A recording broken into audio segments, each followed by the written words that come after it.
మీరు చూస్తున్నారు A6 news infrastructure.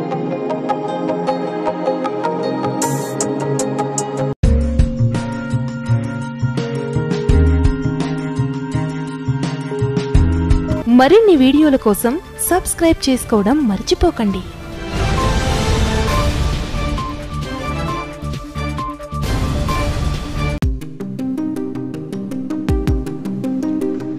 Hello friends, ఈరోజు వీడియోలో కిందటి వీడియో కొనసాగింపుగా సూరాయిపాలెం ఆర్ఓబి నుంచి కృష్ణా కూలింగ్ కెనాల్ మీదుగా సాగుతున్న కృష్ణా బ్రిడ్జి నిర్మాణ పనుల గురించి తెలుసుకుందాం. సూరాయిపాలెం ఆర్ఓబి నుంచి కృష్ణా కూలింగ్ కెనాల్ మీదుగా బ్రిడ్జి పనులు ప్రస్తుతం జరుగుతున్నాయి. కూలింగ్ కెనాల్ నుంచి కృష్ణానది బ్రిడ్జికి అనుసంధానం కావడానికి మరో 6 పిల్లర్ల మీద మాత్రమే స్లాబులు ఏర్పాటు చేయాల్సి ఉంది.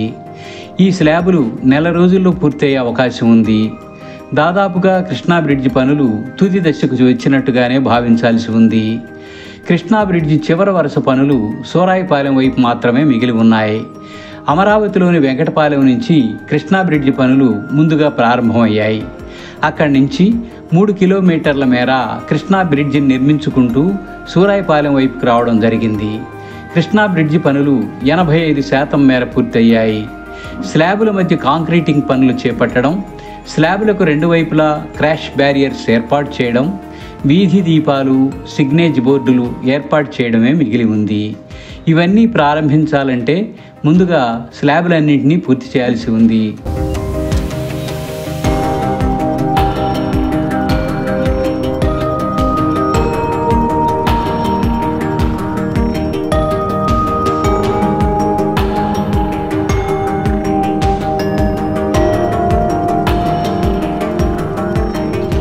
సూరాయిపాలెం దగ్గర ప్రస్తుతం వింగ్స్ ఏర్పాటు పూర్తయితే స్లాబుల పోర్షన్ దాదాపుగా పూర్తయినట్టే.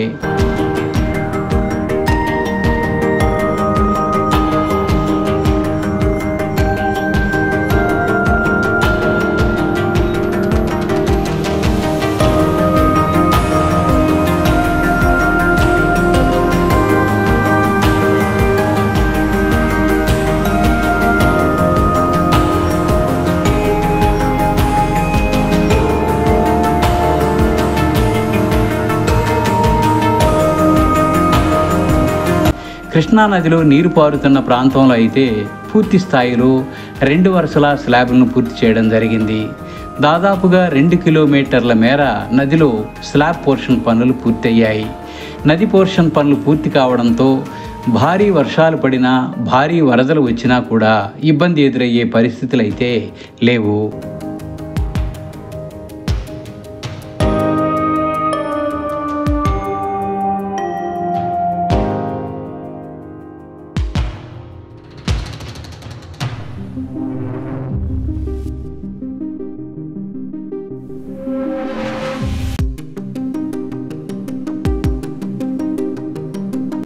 స్లాబ్ కాంక్రీటింగ్ జాయింట్ పనులు మిగిలే ఉన్నాయి కాబట్టి వరదలు వచ్చినా పనులు ఆగడానికి ఏమాత్రం అవకాశం లేదు. నీరు లేని ప్రాంతంలో సూరాయిపాలెం దగ్గర మాత్రమే పనులు మిగిలి ఉన్నాయి. సూరాయిపాలెం దగ్గర జరుగుతున్న స్లాబ్ పనులు కూడా పూర్తయితే కృష్ణా బ్రిడ్జికి పూర్తి రూపం వస్తుంది. కృష్ణా బ్రిడ్జి పనులు పూర్తి కావడానికి మరో 4 నెలల నుంచి 5 నెలల సమయం వరకు పట్టే అవకాశం ఉంది.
వచ్చే వీడియోలో కృష్ణా బ్రిడ్జికి సంబంధించి మరిన్ని విషయాలు తెలుసుకుందాం.